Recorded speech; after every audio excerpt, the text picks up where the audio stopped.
We're getting set here for Weather Extra and a few isolated showers starting to pop up. I'll show you where and whether that's coming up.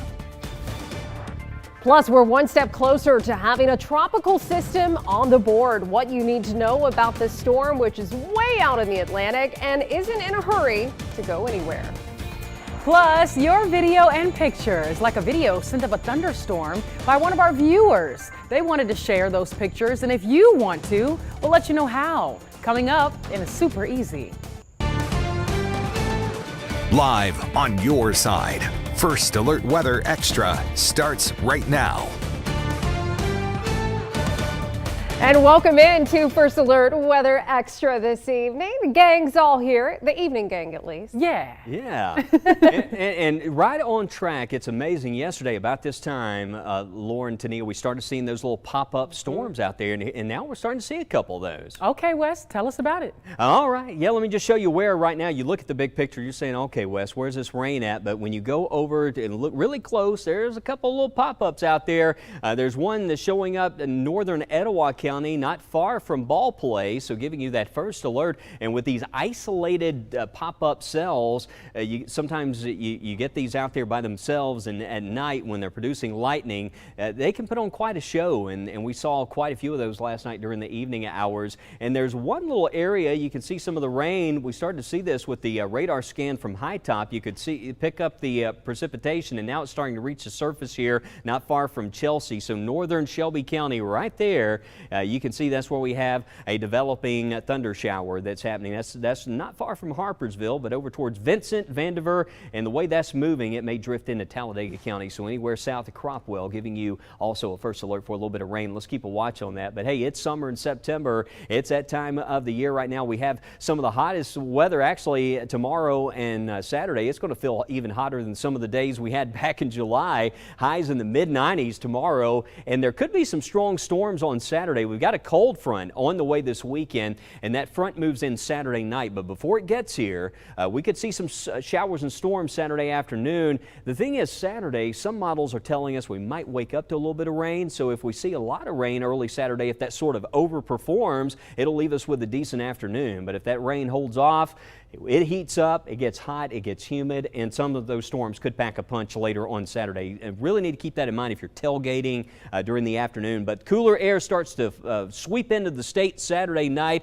and you'll notice it. The model data past couple of days sort of backed off, but now the models are back on board with temperatures taking a nice little tumble. We'll see some 50s by early Monday morning. But weather watchers checking in currently in Trussville. Tyler Young reporting 85. We had 89 in Bibb County. Tony Siegel checking in, but we measured over a half-inch of rain. We had some stormy weather to start the day here in Chilton County. Lynn Hall checking in. Well, right now with a temperature of 88, we've seen quite a recovery. In Galesville, Tommy Stallings there with 85. Watch it in those areas to the northeast for a pop-up storm. I made a few adjustments on the kickoff forecast, bumped up that rain chance there for Saturday in Tuscaloosa, that chance for some afternoon storms. Although once we get to kickoff time, the rain chances will start to wind down during the evening. It's really the tailgate in the afternoon we got to watch out for, and even for Liberty at Jack State, giving you that first alert also for the possibility of maybe a couple storms. I know we don't show a lot of rain at 11 o'clock, but we need to watch it during the afternoon. Temperatures heating up out there, Lauren, over the weekend, and also things heating up in the tropics. Yeah, Wes, you know, we are less than 2 weeks away from the climatological peak of hurricane season. And so we've had a very active Pacific basin, but the Atlantic basin is where we're finally beginning to see some signs of life again. So let's zoom in. We've been tracking this very slow moving disturbance that has emerged off of the west coast of Africa. It's now to the west of Cabo Verde Islands, and it has a 90% chance, high chance of development over the next week. And even within the next 48 hours, it has a 60% chance of development. Now, here's the thing. As far as the timeline on this system, if we see anything, it's going to be crawling across the Atlantic. So this could be a situation where, hey, if down the road we were to see any potential impacts in the mainland U.S., it may not be until 2 weeks from now. So it's a slow mover, that's for sure, but we're still giving you that first alert because we want to make sure you're keeping an eye on it. So let's look at some of that latest model data. And so this has now been designated as an invest. What does an invest mean? Well, that's an area of investigation. And so the National Hurricane Center, now that they've given it an official title, so to speak, they are able to use this to put in computer model data. They look at computer model data and get a better idea of where the eventual track could be, possibly looking at intensity. So this is the latest data that is showing that maybe by this time next week, we could see a system closer to the Lesser Antilles. So it's going to take a while for it to get across the Atlantic. Again, this is a slow mover, but it's a very complicated forecast where this could eventually go. So we want to look at the steering flow in the atmosphere. We can look down at the surface, but we also have to look higher up in the atmosphere. So you'll see this time next week, there's going to be a trough likely positioned across the U.S., the eastern U.S. And so sometimes when you have these troughs set up in the upper atmosphere, this little dip in the jet stream, it can help to kind of keep any system away from the eastern seaboard. So ideally that would be great. But the problem is that disturbance, which could eventually become a tropical depression, maybe tropical storm Gabrielle, is still going to be closer to the Lesser Antilles. So it's got a long way to go. This pattern can definitely shift. You can see we have a couple of different areas of low pressure out in the Atlantic, potentially high pressure over the Caribbean, and then high pressure farther out. So these all determine which way this could potentially go. So it's very complicated. There's a lot of uncertainty, but we're hoping in the days ahead we can get the hurricane hunters to go and investigate this system, and that will be able to give us even more conducive data to figure out what could potentially happen with this over the next couple of weeks. I will say, as it moves farther westward, it is eventually going to be moving into some warmer water, and if we do see a situation over the next couple of weeks where it gets somewhere maybe closer to the Caribbean or the Western Atlantic, notice those water temperatures are a lot hotter closer to Cuba and the Bahamas. So something to keep in mind for future intensity potential.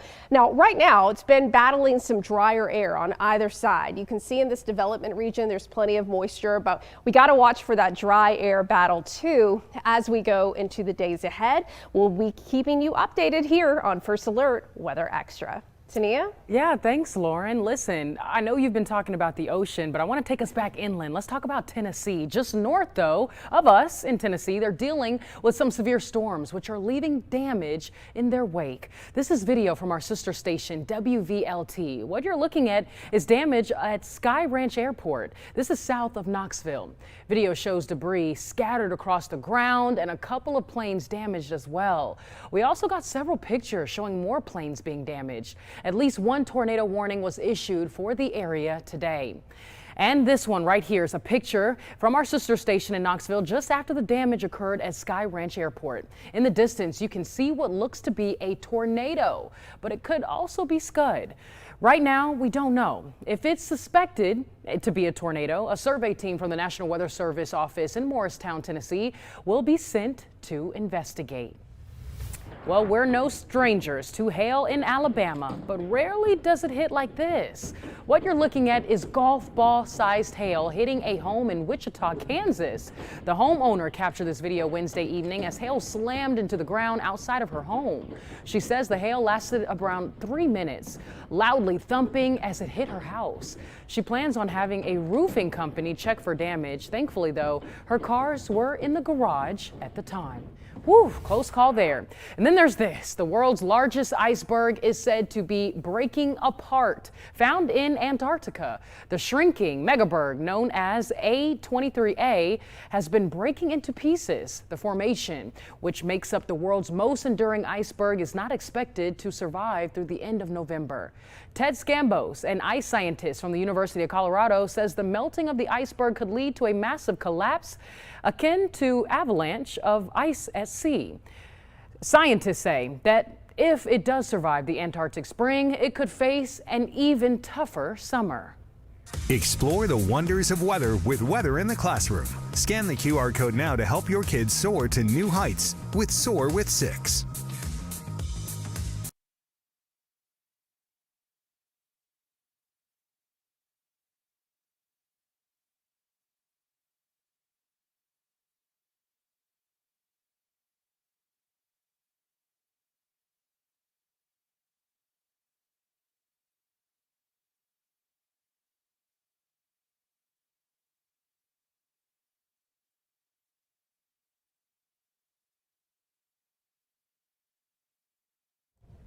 All right, watching the radar, and we do have a couple of pop-up areas of rain. Right now, it's Vincent getting some of the wet weather. So you see Harpersville to Vincent, Cloverdale, and the way this is moving, this could reach places like Cropwell, Alpine Bay. So areas around Logan Martin, just keep a watch out for the threat of lightning. There will be a lightning risk as this develops, but we're not seeing much lightning at the moment. A little cell that's approaching Weiss Lake. It just crossed over into Cherokee County. So our friends, we were watching some of this rain in northern Etowah County, but places like Leesburg right now, a little pocket of wet weather. So not totally dry, but certainly not as active on radar as compared to yesterday with those storms, but we're in that window where we could see some pop-ups. Look at these temperatures here. Next couple days, we've got 90s, and actually tomorrow, this is showing some of the forecast temperatures as we go into the afternoon, around 98 at Tuscaloosa. Don't know if we'll go quite that hot, but we're going to see some mid-90s out there tomorrow. It's going to feel like mid-July.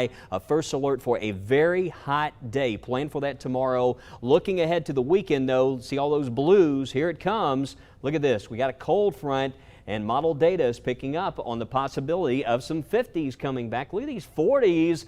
Kentucky Blue State there living up to its name with some of those 40-degree temperatures and lots of blues on the map. We're not certainly saying pumpkin spice and frosty weather just yet, but it will certainly be a noticeable change early next week. But we'll show you what it looks like on the 10-day forecast. That's coming up. Reminds you, everything is going. Everything is, non-permanent, and so you better treasure what you have when you have it. Lightning started a fire which consumed most of their town. Coming up, you'll hear from a family who's holding out hope in the midst of tragedy.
Well, we've enjoyed some nice weather recently with an occasional shower or thunderstorm. In South Florida, it's an entirely different story. A stalled front is bringing a lot of storms and rain to the area. We're talking anywhere between 3 and 5 inches of rain in over the next few days. But as Brandy Campbell tells us, all that rain could be very beneficial to the area as long as it doesn't flood. Well, Floridians have been stuck in a stormy pattern for the past couple of weeks, and the front that's stalling over the state isn't done with us yet. You can see evidence of it here in downtown Miami with the heavy rainfall that we've been expecting. In addition to that, we could see some localized flooding on the streets here and some gusty winds. From people just hiding underneath awnings. We've seen one or two other people with umbrellas, but yeah, mostly they're just going to try to take shelter. So this could be seen in the most severe form from West Palm Beach going south of us into the Florida Keys. Now here in Miami, we're expecting maybe 3 to 5 inches of rain through the end of the week. We're also under a level 1 out of 4 flood risk. We've seen the city of Miami-Dade, or Miami-Dade County, I should say, as well as the city of Fort Lauderdale posting so residents and visitors know that this was expected. Also asking people, if you are getting on the road and you see that it's flooded, to please turn around. Now, if we do not see that localized flooding actually occur, this can be beneficial for this region. Most of Southeast Florida under some level of drought. Here in Miami, it's a severe drought, so this is definitely a good thing. But if we see that flooding, that's something you want to be careful of. For now, here in Miami, Florida, I am Brandy Campbell. Back to you. Well, check this out. Hawaii's Kilauea volcano continues to sporadically shoot molten rock into the air. It's erupted more than 30 times since December. So far, the lava has been contained within the summit crater inside Hawaii Volcanoes National Park. The good news is it hasn't threatened homes or buildings. Park visitors can see the eruption in person, while others can watch popular live streams offering a choice of 3 different camera angles made possible by the U.S. Geological Survey. Kilauea is on Hawaii's Big Island. So if you guys go, send us your pictures on the First Alert Weather app. Well, a wildfire in Northern California started due to lightning. It's wiped out sites at Chinese Camp. That's the historic gold rush town settled by Chinese miners in the 1850s. Despite the devastation, one family says they are holding on to hope. Josie Hart has the story. The ash, rubble, and ruins you are looking at was the small historic city of Chinese Camp. In just a matter of hours, a church, homes, and other historic sites were wiped out after flames from the TCU September Lightning Complex fire tore through. I was at work and I heard about it, so I got in my truck. I was in Livermore and drove as fast as I could within reason to get here. The Beal family, Richard, Ad, and Samuel, returned on Wednesday after evacuating to check on their business and to see the destruction for themselves. Their business, the Chinese Camp store and tavern, is one of the few buildings left standing. It's sad to see the whole town go. It just reminds me everything is going. Everything is, non-permanent, and so you better treasure what you have when you have it. Samuel and his mother say they were inside the store when they were forced to shut down and evacuate, scrambling to get customers out and saving anything they could. Well, we didn't see the fire until we knew we were about to evacuate. I was very surprised that the fire spread to Chinese Camp. But to the family, seeing the loss around them is what feels most overwhelming. Nobody's got fire insurance here. The prices kept going up, and in fact doubled the last year. So most of the people don't have fire insurance and they're wiped out. And and these are kind, decent people. Like one of my friends, even after his house burnt down, he came over here and watered our house. The Beals are currently in a hotel with no word on when they can return home. A lot of the friends on the neighbor, they just say, if you need any place, I just got a phone call. Many people just say, if you need a place to stay, just come stay with us. The town may never be the same, but even in the face of unimaginable destruction, the Beal family is choosing 2 things: hope and kindness. During their short visit, the Beals offered whatever snacks, ice, and ice cream remained from their store to help remaining neighbors, and even fire crews cool off as they continue to battle flames across the area. We love our neighbors and they love us. I hope we can find some ways to help them get back. So far, the fire has burned close to 7,000 acres. CAL FIRE says it's 0% contained. Now here's Wes with an update on your forecast here at home. Yeah, it is certainly feeling like summertime out there, Lauren, and we have a lovely sunset view here. Sunset time at 7:08. This is the last full week, sadly, that we'll have sunsets in the 7 o'clock hour. We're losing about 2 minutes of daylight a day, and actually Wednesday of next week, sunset time will be at 6:59 p.m. So those days continue to get shorter, but we sure love the sunset views here on Weather Extra. You can see there's a live look from the River Market in T-Town, and Jacksonville State University getting set for a big weekend coming up here. We got some college football this weekend. Saturday, it's going to be a hot Saturday for college football, and also a chance for some scattered storms. Two things to keep in mind with respect to afternoon tailgating on Saturday. Right now, not seeing a lot of wet weather, but there's a little pop-up shower northern Shelby County that's about to drift over into Talladega County. It looks like that's staying south of Leeds. It may wind up around Logan Martin, but tonight, not a lot of rain, but we're still keeping a couple of isolated showers in that forecast through early evening. Tomorrow, Friday, 1 o'clock, we'll stop it right here. You can still see some clouds. Not a washout, but there will be a chance for some pop-up storms. We got this front to the north, and as we were telling you here earlier in the show, a lot of active weather. It's been a first alert weather day for areas north of us, especially East Tennessee, and that front is going to start to drop our way. It looks like as we get into Saturday, there could be even late tomorrow night, maybe some of these storms that try to sneak in from the north. So we do need to watch the radar closely starting tomorrow afternoon through Saturday. That chance is there for some pop-up storms. This model doesn't show a lot of wet weather early Saturday morning. However, as we get into Saturday afternoon, there's a chance if we don't see a lot in the morning, those storms will pop as this model suggests. You see that? So if we have a chance to really heat up, some of these storms could be strong to severe. So we got to watch Saturday afternoon for some lightning producers, especially with some indications. Look at that around Tuscaloosa, Birmingham, back in towards Auburn could be a couple of pop-ups, and also for East Alabama. I know the kickoff there is a little bit earlier for JSU, but we need to watch the afternoon. 8 o'clock Saturday, that's when that front is really going to start making its impact across the state. It sweeps in, and the model data is still showing the possibility that we're going to have some temperatures cooling off into the 50s by early Monday morning.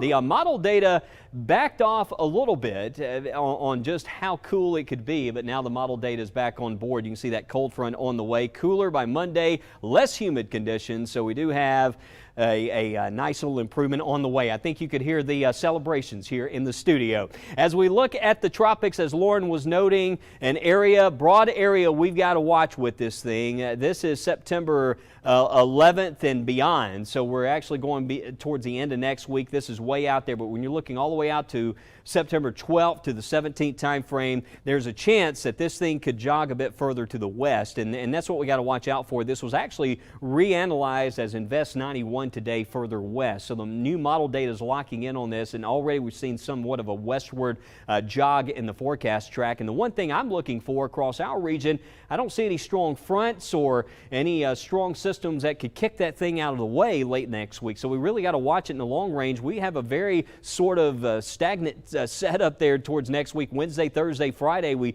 have highs reaching back into the upper 80s. We have sunshine, overnight lows in the 60s. So as far as the southeast goes, it will be very interesting in the long-range forecast to see what happens with that tropical system, Tania. But I know you're also watching Sunday night and Monday. Looks like now the model data back on board. Nice little cool down. Yeah, listen, I think we're in for a treat, at least eventually. I know fall is about 18 days away, and I also know that many of you have been waiting and just desperately, anxiously waiting for those cooler conditions. But as we look at our CPC Outlook Climate Prediction Center, September 10th through the middle of the month of September, close to the 14th, it's kind of split across the United States, especially across central Alabama. A look across the U.S., though, most states dealing with above average temperatures, the East Coast dealing with below average. Then you look further down south and west portions of the U.S., like parts of California and Nevada, dealing with below average temperatures. But for us here at home, it's a mix. We have above average to the west, below average further south and east,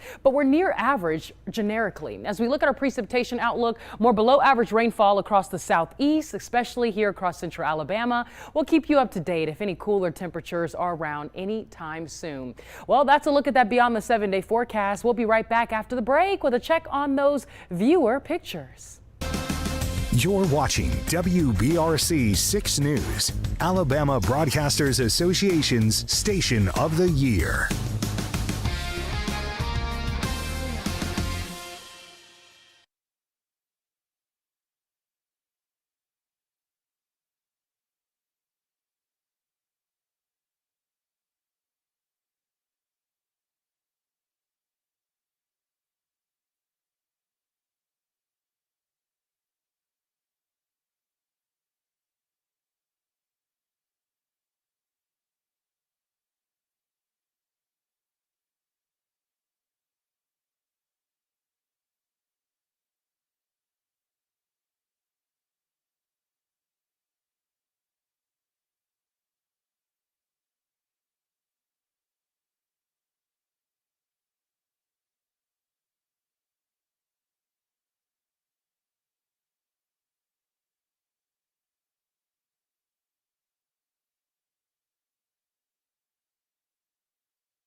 All right, Lauren and Tania, you know how you see those DIY bedroom thunderstorms you can make? You know, that's sort of what it looked like last night. You see these clouds out all isolated, but Christopher Owen shared this from Morris last night, one of those pop-up storms. Ooh, and you can hear, I think I'm hearing the cicadas in the background. Well, here is a beautiful time lapse of a sunrise sent in from Rodney Frazier in Alexandria. Gosh, that is absolutely. I see a little red sky at morning, so know. you probably still need to watch that radar this evening. That's true. And you can watch that on the First Alert Weather app. And tonight, we'll see you first at 9.